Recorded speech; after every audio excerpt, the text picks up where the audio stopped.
देश सेवा बर मोहे हैं, शुभ कर्मन ते कब हूँ ना डरूं और सो जब जाए लरूं, निश्चय कर अपनी जीत करूं। माननीय चेयरमैन, मुझे लगता है कि जो ये सरकार वाले हैं 10 साल राज करके एग्जॉस्ट हो गए और अब इनके पास कोई आइडिया नहीं बचा है और कोई सिंसियरिटी भी नहीं है। कितनी महत्वपूर्ण चर्चा देश के बजट पे हो रही है और जब से चर्चा शुरू हुई है मैं देख रहा हूँ ना प्रधानमंत्री जी, ना होम मिनिस्टर, ना फाइनेंस मिनिस्टर, आप उस तरफ देखो, वो खाली कुर्सियों को देखो, ये खाली कुर्सियों को देखो, मंत्री जी बैठे हुए चिराग पास में, ये खाली कुर्सियों को देखो, मंत्री बैठे हुए हैं, ये उनका इंतजार कर रही है कि कहाँ है हमारा फाइनेंस मिनिस्टर। ये सिंसियरिटी है इनकी मैडम, माननीय मंत्री जी बैठे हुए हैं, आप लोग थोड़ा सा शांति बना के रखिए। माननीय सदस्य बोल रहे हैं, 10% आदमी नहीं है वहाँ में। कहाँ है इनके मेंबर, कहाँ है प्राइम मिनिस्टर, कहाँ है होम मिनिस्टर, माननीय कहाँ है बजट पर हमारे चर्चा करिए। वित्त मंत्री जिन्होंने बजट पेश किया और उनको हमने बताना है कि बजट में क्या नहीं दिया आपने और क्या दिया। ये सिंसियरिटी है। देश पूछ रहा है, हमारे सब लोग पूछ रहे हैं कि आपकी सरकार की सिंसियरिटी क्या है। स्पीकर साहब, माननीय चेयरमैन जी, मैं जब जीत कर आया सबसे पहले मैंने माननीय श्री अंबेडकर साहब की मूर्ति पे नमन करना चाहा।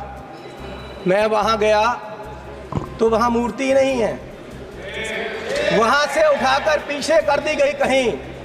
लेकिन ये लोग समझ लें कि ये मूर्ति पीछे कर सकते हैं अंबेडकर साहब की, उनकी सोच पीछे नहीं कर सकते, ये उनकी सोच को मार नहीं सकते और उनको इस संविधान जो उन्होंने दिया है उसको बदल नहीं सकते। लोगों ने बता दिया इनको कि आप संविधान नहीं बदल सकते, पूरी मेजॉरिटी नहीं दी इसीलिए इनको। और इसलिए मैं ऐसा चाहूं राज में जहां मिले सभी को अन्न, छोट बड़ो सब सम बसे, रविदास रहे प्रसन्न। माननीय चेयरमैन जी, 22 तारीख को बजट पेश हुआ। मुझे बड़ी खुशी थी कि बजट में जा रहे हैं, पहली बार आया हूं सदन में।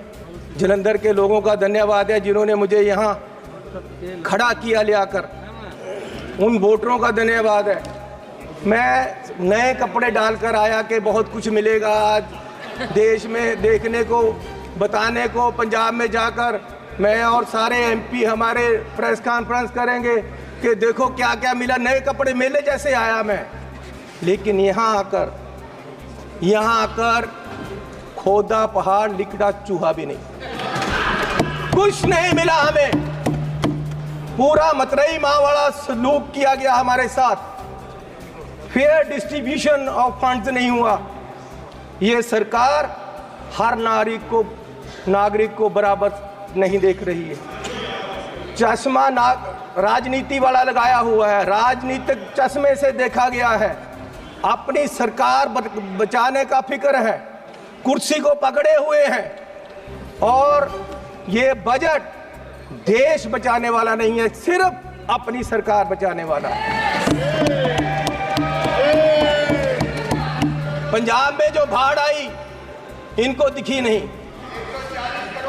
गरीब लोग जो मनरेगा में काम करते हैं, जिनको कांग्रेस की सरकार, मनमोहन सिंह जी सरकार ने गारंटी दी थी 100 दिन की, ये 100 से 101 भी नहीं कर सके, 200 नहीं कर सके। ये उनकी 400 दिहाड़ी, उनका जो वेज है वो बढ़ा नहीं सके। गरीब की कोई सुनवाई नहीं। इस बजट में पंजाब के लिए कुछ नहीं दिया गया। जलंधर इंडस्ट्री पंजाब की डूब रही है, जलंधर में लेदर इंडस्ट्री है, जलंधर में स्पोर्ट्स इंडस्ट्री है, वो डूब रही है। कुछ उसके लिए नहीं किया, हेल्थ के लिए कोई हॉस्पिटल नहीं दिया। स्मार्ट सिटी जलंधर डिक्लेयर किया हुआ है, वहाँ पानी गंदा आ रहा है, सड़कें खराब हैं, रेलवेज अंडरब्रिज की बात नहीं की। नशा, अभी राजा वड़िंग जी ने बोला नशा इतना फैल गया पंजाब में, लेकिन सुनवाई कोई नहीं। आदमपुर एयरपोर्ट का इन्होंने कहा था नाम, माननीय प्रधानमंत्री जी ने कहा था कि उसका नाम गुरु रविदास जी के नाम से रखेंगे, लेकिन आज तक नहीं। मैं वो भी मांग करता हूँ। बहुत शोर सुनते थे पहलू में दिल का, जब चीरा तो एक कतराए खून ना निकला।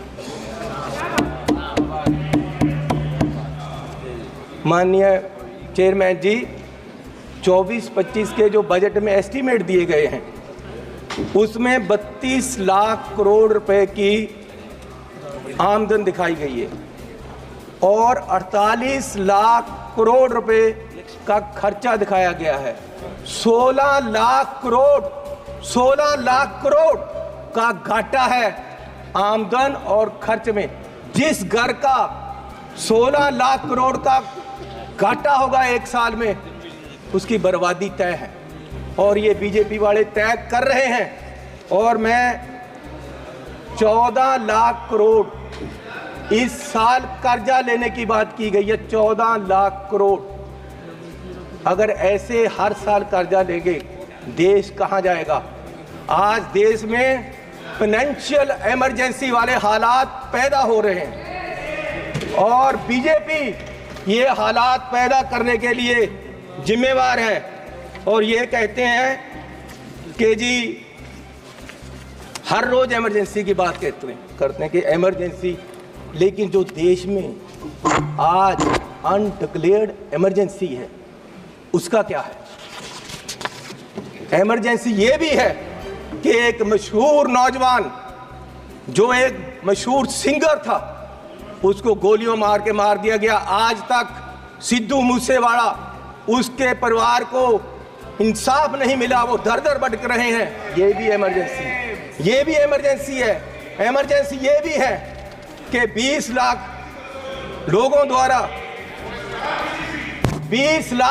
द्वारा पंजाब में मेंबर पार्लियामेंट चुना गया और वो एनएस से लगाकर अंदर रखा हुआ है। फ्रीडम ऑफ स्पीच, उसकी कंस्टिट्यूएंसी के लोगों की बात यहां नहीं रख पा रहे, ये भी इमरजेंसी है। इमरजेंसी ये भी है कि विपक्ष के व्यक्तियों को केंद्रीय एजेंसियां कार्रवाई करने के लिए छोड़ दी जाती, उनको अंदर रखा जाता है, ये भी इमरजेंसी है। इमरजेंसी ये भी है कि हजारों किसान, उनको खालिस्तानी कहा जाता है जब वो अपनी मांग रखते हैं।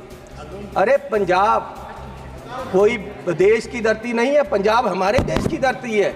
हरियाणा में नेशनल हाईवे को पक्का जाम कर दिया है और किसान यहाँ तक नहीं आ पा रहे, उनको मिला नहीं जा रहा, ये भी इमरजेंसी है।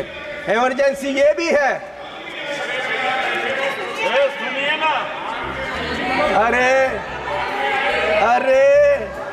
अरे फीलिंग ले लो, फीलिंग ले लो। गद्दारी का मूल्य मिला है आपको, इसकी फीलिंग ले लो, अच्छा लग रहा है। इमरजेंसी ये भी है कि देश का एक राज्य मणिपुर पिछले 1.5 साल से जल रहा है और उसको अपने हाल पे छोड़ दिया गया है। इमरजेंसी ये भी है। इमरजेंसी ये भी है कि हाथरस यूपी में एक दलित लड़की को आधी रात में जबरन अंतिम संस्कार किया गया। इमरजेंसी ये भी है कि मध्य प्रदेश में दलित व्यक्ति को के सिर पर, मुंह पर पेशाब कर दिया गया। इमरजेंसी ये भी है। इमरजेंसी ये भी है कि अपनी इज्जत के लिए धरना दे रही महिलाओं, पहलवानों को प्रदर्शन में प्रोपोगंडा बताया गया। इमरजेंसी ये भी है। इमरजेंसी ये भी है कि कोई पत्रकार सवाल करे तो उसको जेल में डाल दिया जाता है। इमरजेंसी ये भी है। इमरजेंसी ये भी है कि अपनी शिक्षा के लिए उतरे छात्रों को देश द्रोही बताया गया। इमरजेंसी ये भी है। किस इमरजेंसी की बात कर रहे हैं? सुन लो भैया, सुन लो, सुन लो। माननीय चेयरमैन जी, मैं पंजाब के एक गरीब परिवार से आता हूँ। मैं जब पैदा हुआ तो मेरी पढ़ाई सारी सरकार ने की, आज तक मैं यहाँ खड़ा हूँ तो ये कांग्रेस सरकार की रिजर्वेशन पॉलिसी और अंबेडकर साहब का दिया हुआ संविधान और जो हमें स्कॉलरशिप मिलता रहा, कांग्रेस पार्टी ने गरीबों को, बच्चों को जो स्कॉलरशिप दिया, उससे पढ़कर मैंने पीएचडी तक की पढ़ाई की है और ये देन कांग्रेस पार्टी की है। और जब बीजेपी सरकार 2014 में आई, सबसे पहले इन्होंने जो सबसे बुरा काम किया वो किया, स्कॉलरशिप में जो केंद्र का 90% हिस्सा था उसको 60-40 की रेशो पे ले आए और दलितों के पेट पे लात मारी सरकार ने। और आज भी फर्स्ट क्लास से लेकर 8th क्लास तक के स्कॉलरशिप जो गरीब लोगों के बच्चों को मिलते थे वो बंद कर दिए गए हैं इस सरकार द्वारा। ये दलितों के पेट पर लात मार रहे हैं। और मिनॉरिटी के भी फर्स्ट क्लास से 8th क्लास तक के स्कॉलरशिप इस सरकार के द्वारा बंद कर दिए गए। जब ये सरकार बनी 2014 में तो प्रधानमंत्री जी ने 2 मापदंड देश के सामने देश की इकोनॉमी को देखने के लिए रखे। एक रखा डॉलर की कीमत, दूसरा रखा पेट्रोल और डीजल की कीमत। और मैं आपको माननीय चेयरमैन जी ये बताना चाहता हूं कि पिछले 10 साल में डॉलर की कीमत 25 रुपये बढ़ गई है 10 साल में। और हमारे माननीय प्रधानमंत्री मनमोहन सिंह जी और कांग्रेस की सरकार में ये सिर्फ 13 रुपये बढ़ी थी, डबल बढ़ी है इस सरकार में। और मोदी जी उस समय बोले थे 14 में जब सरकार बनी नहीं थी, डॉलर की कीमत ज़्यादा होने से जो रुपया गिरा उसके बारे में मोदी जी ने उस समय बोला था क्या कारण है कि देश का रुपया पतला होता जा रहा है, ये जवाब देना होगा आपको। देश जवाब मांग रहा है, समझ नहीं आ रहा प्रधानमंत्री जी गिर रहे हैं या रुपया गिर रहा है। कभी कभी तो लगता है कि रुपए की और सरकार के बीच कंपटीशन चल रहा है कि सरकार ज्यादा गिर रही है या रुपया ज्यादा गिर रहा है। और मोदी जी ने कहा था जिस देश का रुपया कमजोर होता है उस देश की सरकार कमजोर होती है, उस देश का प्रधानमंत्री कमजोर होता है। मैं आज कहता हूं कि आज देश का रुपया कमजोर हो रहा है, आज देश की इकोनॉमी डूब रही है। क्या देश का रुपया कमजोर हो रहा है या प्रधानमंत्री जी कमजोर हो गए हैं या देश की सरकार कमजोर हो रही है? दूसरा, पेट्रोल की कीमतें इन्होंने कहा प्रधानमंत्री जी ने 2014 में कि पेट्रोल की कीमतें बढ़ रही हैं और मनमोहन सिंह जी को कोई फर्क नहीं पड़ रहा, देश डूब रहा है।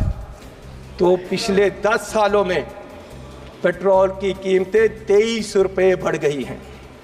पिछले 10 सालों में पेट्रोल की कीमत, डीजल की कीमतें 35 रुपये बढ़ गई हैं। जबकि पिछले जो मनमोहन सिंह का समय था उससे क्रूड ऑयल की कीमत $20 प्रति बैरल कम हो गई है। तो मैं पूछना चाहता हूं कि ये पेट्रोल बढ़ रहा है या आपकी कंपनियों की, आपके आमदनियों की आमदन बढ़ रही है? क्या बढ़ा रहे हो? किसको दे रहे हो देश का पैसा? कहां जा रहा है पैसा? गरीब लूटा जा रहा है। माननीय चेयरमैन जी, आप गाड़ी फुल करवाने जाओ, 50 लीटर तेल डलवाओ, 2000 रुपया सरकार को चला जाता है। 4 रुपये प्रति किलोमीटर हर व्यक्ति देश का गरीब सरकार को देता है चलने का, 1 किलोमीटर चलो 4 रुपए सरकार को गए, और सरकार 14 लाख करोड़ के घाटे में बैठी है। और फिर ये कहते हैं जी बजट में बहुत कुछ मिला। मैं एक एयरपोर्ट पे गया माननीय चेयरमैन जी, तो मुझे एक आदमी आया, उसने गुलदस्ता दिया, मेरा स्वागत किया, अभिनंदन है आपका। मैंने कहा भैया आप कौन हो, मेरा अभिनंदन क्यों कर रहे? बोले जी हम अडानी जी की तरफ से आपका स्वागत कर रहे हैं। मैंने कहा भैया आप मेरा स्वागत क्यों कर रहे हो? बोले जी अब ये एयरपोर्ट हमारा है, अब हमें इसके मालिक है, 50 साल के लिए हमने ले लिया है। तो मैंने कहा यार चलो ठीक है आपने ले लिया, आपका धन्यवाद। मैं जहाज में चला गया, जहाज में गया, वहां फिर मुझे बुक्के मिला। वो कहते जी आपका स्वागत है, हम कंपनी की तरफ से कर रहे। मैंने कहा यार इंडियन एयरलाइन का जहाज है, आप क्या कर रहे हो, आप कौन हो? बोले जी ये जहाज अब हमारी कंपनी का है, ये मोदी जी ने हमें बेच दिया है। तो मैं पूछना चाहता हूं कि क्या क्या बेचोगे, कितना बेचोगे देश को? मैं 7 एयरपोर्ट पे गया, मैं 7 एयरपोर्ट पे गया, जिनमें लखनऊ, अहमदाबाद, मैंगलोर, जयपुर, गुवाहाटी, त्रिवेंद्रम, मुंबई, ये 7 के 7 एयरपोर्ट अडानी जी की है। 50 साल के लिए उनको दे दिए गए हैं, उनका जो पुत्र है उसकी शादी में गिफ्ट कर दिए गए हैं, और हजारों करोड़ रुपए शादी पे लगा। मेरे लड़के की शादी गुरुद्वारा में हुई। सुनो सुनो सुनो माननीय चेयरमैन जी, मेरे लड़के की शादी गुरुद्वारे में हुई। आज तक पुलिस पूछ रही है कि लंगर में क्या क्या पका था, दाल कितनी लगी थी, और जो लंगर बनाने वाला उसको कितने पैसे दिए गए। आज तक 2 साल से पुलिस पूछ रही है मुझे, और इस शादी में हजारों करोड़ रुपया लगा है, और प्रधान जी बुक्के लेकर जा रहे हैं, प्रधानमंत्री जी, और उनका स्वागत कर रहे हैं। गरीब को लूटा जा रहा है, गरीब के पास खाने के लिए पैसा नहीं है, और प्रधानमंत्री जी वहां बुक्के लेकर हजारों करोड़ की शादी में जा रहे हैं। कोई बात नहीं, क्या क्या बेचोगे? सारे एयरपोर्ट, जहाज बेच दिए। आप देश की संपत्ति के कस्टोडियन हो, मालिक नहीं हो। आप इसको बेचने की गलती मत करो, देश बर्बाद करने की मत करो। आप अपने आप को स्टेट्समैन बोलते हो, आप अपने आप को देश के बहुत बड़े खैर ख्वाह बोलते हो, और देश को बेच रहे हो। गरीब आदमी कहां जाएगा एक दिन? प्रधान सेवक जो हार समझकर पहना था, गला अपना सजाने को, वो नाग बनकर बैठे हैं गला काट खाने को। माननीय चेयरमैन जी, ईस्ट इंडिया कंपनी आई, उन्होंने पहले व्यापार पे कब्जा किया, ईस्ट इंडिया कंपनी ने, और व्यापार के माध्यम से देश की सतह पे कब्जा कर लिया। इनमें और अंग्रेजों में कोई फर्क नहीं, सिर्फ कलर का फर्क है। ये भी पहले सतह पे काबज हुए, और फिर सतह के माध्यम से आज ये देश की राजनीति के माध्यम से पूरे देश के व्यापार पे अपने आदमियों का कब्जा करा रहे हैं। सदस्य कंप्लीट और करें।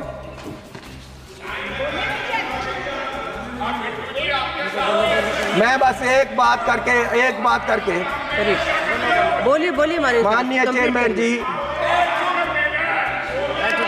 कोई बात नहीं, बैठ जाओ जी, बैठ जाओ।